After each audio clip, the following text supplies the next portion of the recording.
Comment réformer la France? Cette question est au cœur du nouveau livre de Pierre-François Guiffès, maître de conférence à l'Institut d'études politiques de Paris.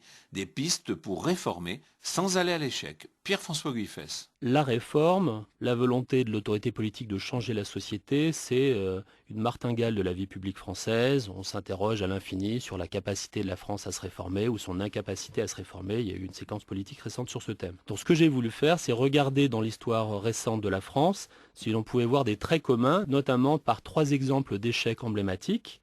Le plan Juppé portant principalement sur les régimes spéciaux de retraite en 1995, le combat autour de l'école libre et la réforme Savary de 1984, enfin la tentative de réforme du ministère des Finances en 2000. Comment expliquer ce qui s'est passé, quelles leçons peut-on en tirer et comment un petit peu expliquer ces passions françaises qui sont quasiment des pièces de théâtre. Peut-être des pièces de théâtre, mais en tout cas trois échecs. Absolument, trois échecs. Et donc j'ai voulu également, après avoir raconté ces belles histoires, voir quels enseignements on pouvait tirer, grosso modo, de ces affaires pour changer la donne et voir comment les choses pourraient se passer dans le futur. Alors pourquoi ça n'a pas marché? Alors si on regarde les critères, par exemple le critère de est-ce que c'est dans le programme électoral, en fait ça n'a aucune importance. C'est pas parce que c'est dans le programme électoral que ça va réussir, c'est pas parce que ça ne l'est pas que ça va rater. Ce qui est important par contre, c'est le sujet de l'opposition à la réforme. Il y a deux oppositions particulièrement dangereuses, c'est l'opposition interne à son camp, qui est vraiment très frappante quasiment dans les trois cas que j'ai décrits, et l'opposition de la rue, avec le conflit de légitimité classique en France entre la légitimité élective et la légitimité de rue, le mouvement social, et qui compte énormément. Puis après, vous avez d'autres points d'importance. Vous avez